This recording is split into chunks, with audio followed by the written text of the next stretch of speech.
तुभ्यां नमः सकलमङ्गलकारकाय तुभ्यां नमः सकलनिवृत्तिदायकाय तुभ्यां नमः सकलकर्म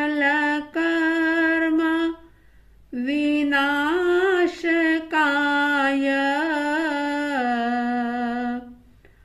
तुभ्यां नमः सकलतत्त्वनिरूपकाय तुभ्यां नमः सकलतत्त्वनिरूपकाय।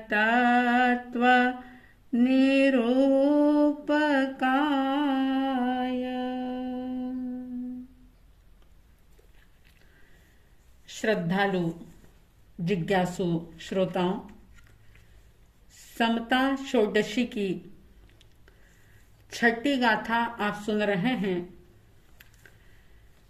छठी गाथा की पहली लाइन जिसमें ये कहा गया, पर द्रव्यों का दोष न देखो, क्रोध अग्नि में नहीं जलो। देखिए, पूरी गाथा के अंदर 3 बातें नहीं करने के लिए कहा है और ये भी बता दिया कि ये नहीं करना, ये नहीं करना, ये नहीं करना, तो आखिर करना क्या। तो जो करना है उसकी भी बात इसके चौथे चरण के अंदर बता दी। कहा था रविंद्र जी आत्मन जी ने, पर द्रव्यों का दोष न देखो, क्रोध अग्नि में नहीं जलो, नहीं चाहो अनुरूप प्रवर्तन,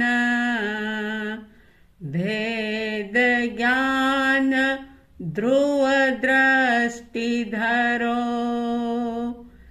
समता रस का पान करो, अनुभव रस का पान करो, शांत रहो, शांत रहो, सहज सदा ही शांत रहो, शांत रहो, शांत रहो,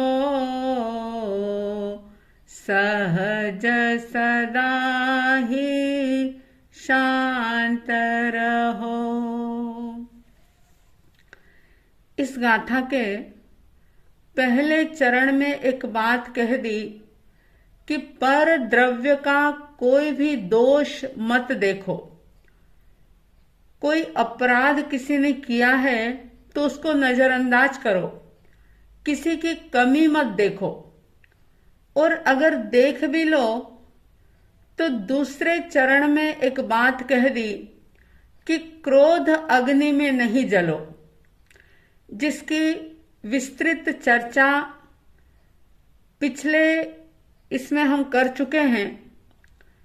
अब सवाल ये पैदा होता है कि ज्ञानी महापुरुष बहुत सरलता से ये बात कह देते हैं कि क्रोध अग्नि में मत जलो, क्रोध जहर है, इसको छोड़ो।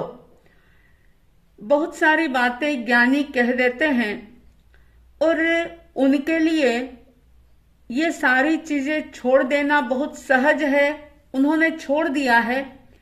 लेकिन जो सामान्य रूप से जीवन जी रहा है, जो अभी बिल्कुल धर्म के पहले चरण पर है, यानी कि धर्म के प्रथम स्टेप पर जिसने कदम रखे हैं, भला उसके साथ ऐसा कैसे हो सकता है कि क्रोध ना करे। गुस्सा तो आए बिना रहता नहीं, चाहे छोटा बच्चा हो, किशोर हो, युवा हो या बुजुर्ग हो, गृहस्थ हो चाहे साधु साध्वी हो। ये हो सकता है कि किसी में गुस्से की मात्रा कम होती है, किसी में ज्यादा होती है। कोई बहुत जल्दी प्रकट कर देता है, कोई अंदर ही अंदर उस गुस्से को दबा करके रखता है। लेकिन ज्ञानी कह रहे हैं कि गुस्सा आग है और ये तुम्हें जला देगा, इसलिए क्रोध की अग्नि में मत जलो। अब कैसे क्या उपाय किए जाएं? रोजमर्रा के जीवन में किस प्रकार की कोई सामान्य सी बातें याद रखी जाए कि जिससे इस क्रोध पर कुछ कंट्रोल किया जा सके। तो ज्ञानी कहते हैं कि सबसे पहले तो एक संकल्प करो कि अगर कोई व्यक्ति आपके साथ कोई कड़वी बात करता है, कोई गुस्से में बात करता है, कठोर शब्द का उपयोग करता है, तो अपने आप में ऐसी तैयारी रखो कि कोई भी कड़वी बात भी अगर कहेगा तो मैं कड़वी बात का भी मीठा उत्तर दूंगा। यानी कड़वे शब्दों को सुनकर के मैं कड़वाहट नहीं उगलूंगा, बल्कि मैं उसकी कड़वी बात का भी मीठे शब्दों में जवाब दूंगा। बहुत बार ऐसा होता है कि अगर कोई गुस्से में बात करता है तो सुनने वाले का भी जो पारा है वो 7वें आसमान पर पहुंच जाता है और ऐसे में बात बिगड़ जाती है, बढ़ जाती है और दोनों ही तरफ से क्रोध बढ़ जाने से कई प्रकार के नुकसान हो जाते हैं, कई प्रकार के अनर्थ हो जाते हैं। अगर हम अपने पुराने महापुरुषों को याद करें, जैसे तीर्थंकरों के तो प्रसंग आपने बहुत बार सुने ही हैं, लेकिन गौतम बुद्ध के जीवन का भी एक प्रसंग आता है कि गौतम बुद्ध के सामने कोई एक दुष्ट व्यक्ति आता है और वो उनको अनगिनत गालियां देता है। गौतम बुद्ध को एक दुर्जन व्यक्ति, क्रोध से भरा हुआ व्यक्ति जो गालियों की बौछार कर रहा है, लेकिन गौतम बुद्ध जो थे वो जरा से भी विचलित नहीं होते हैं, क्रोधित नहीं होते हैं। वे तो शांत रहे, लेकिन उनके शिष्य जो थे और भक्त लोग जो थे उनको थोड़ा गुस्सा आता है। तब गौतम बुद्ध अपने भक्तों से एक बात कहते हैं, शिष्यों को समझाते हैं कि तुम बेफिजूल उसकी बातों को सुनकर के क्यों गुस्सा कर रहे हो। अरे जिसके पास जो वस्तु होती है वो वही तो देता है, नई वस्तु नई चीज वो कहां से लाएगा। उसके पास गुस्सा है इसलिए वो क्रोध में कठोर शब्द बोल रहा है। अगर आप लोगों के पास क्षमा है तो तुम क्षमा को धारण करो। कड़वी बात का भी मीठे शब्दों में जवाब देना, ये सामने वाले के भी क्रोध को शांत करने का एक उपाय होता है। लेकिन ये तभी हो सकता है जब हम इस संकल्प में पक्के रहें, हम दृढ़ता के साथ ये संकल्प करें और इस संकल्प का पालन भी करें। तो गौतम बुद्ध ने उन शिष्यों को, भक्तों को समझाया कि अगर इसकी गाली का जवाब मैं भी अगर क्रोधित होकर के देता तो क्या ये शांति जो तुम देख रहे हो, ये जो एक अच्छा वातावरण तुम देख रहे हो, क्या ये बना रह सकता? कभी नहीं। तो कहने का मतलब कि ये छोटा सा एक संकल्प कि दिन भर में एक बार कुछ भी सामने वाला अगर कड़वी बात भी कहेगा तो हम उसका मीठे रूप में उत्तर देंगे। अगर इस प्रकार से कोई संकल्प करता है तो वो अपने क्रोध की आग पर कंट्रोल कर सकता है, काबू पा सकता है। ये कोई एक दिन में सफलता मिलने वाली नहीं होती है। बार बार इस प्रकार का अभ्यास करना होता है और वो खुद के साथ ही करना होता है। अक्सर लोग ये कहते हैं कि हम ही शांति क्यों रखें, सामने वाला अगर शांति नहीं रखता तो भला हम क्यों रखें। लेकिन जिनेश्वर परमात्मा कहते हैं कि उसकी जिम्मेदारी तुम्हारे ऊपर नहीं है, तुम स्वयं के जिम्मेदार हो। तुम अपने क्रोध पर कंट्रोल करो, अपनी जो भी बुरी आदतें हैं उनको सुधारो। तो क्रोध पर काबू करने का एक तरीका कि एक संकल्प, कड़वी बात का भी मीठे रूप में उत्तर देना। और क्रोध पर विजय प्राप्त करने का एक और उपाय हो सकता है। वैसे तो बहुत सारे उपाय हो सकते हैं, बहुत सारे तरीके हैं, लेकिन सामान्य रूप से हम ये भी कर सकते हैं कि जब भी गुस्सा आए, अगर हम किसी की कड़वी बात का मीठे रूप में जवाब ना दे सकें और हमें भी उस समय गुस्सा अगर आ जाए, क्रोध आ जाए, तो ज्ञानी कहते हैं कि उस वक्त बिल्कुल मौन हो जाइए।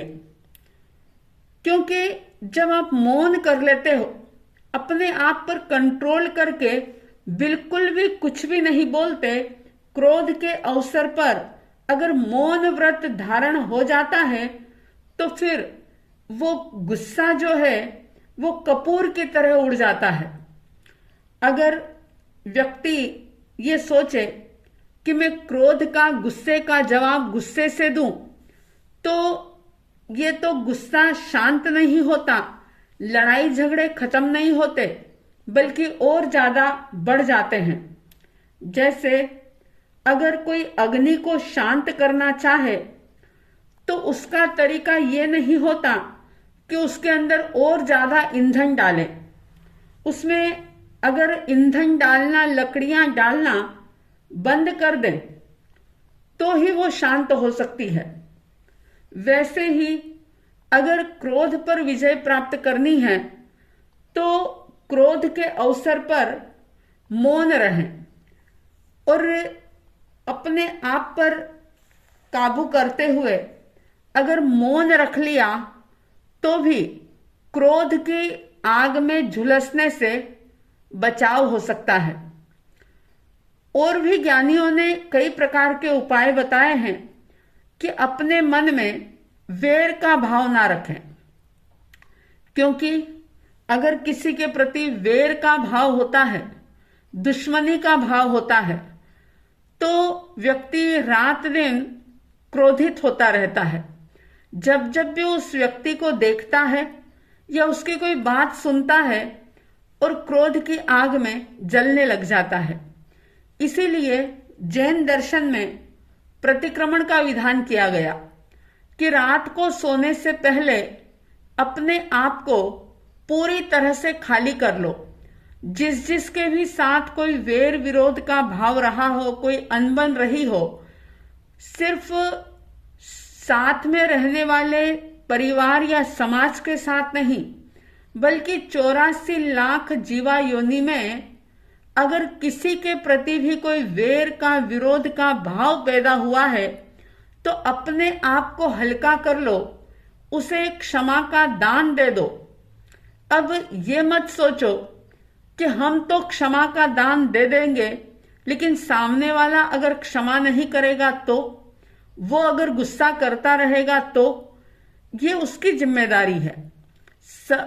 दूसरों के बारे में सोचना ये अपना काम नहीं।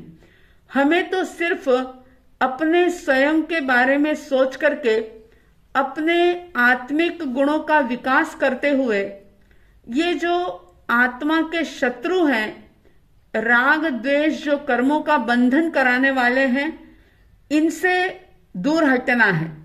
और इनसे दूर हटने के ये सामान्य से उपाय हैं।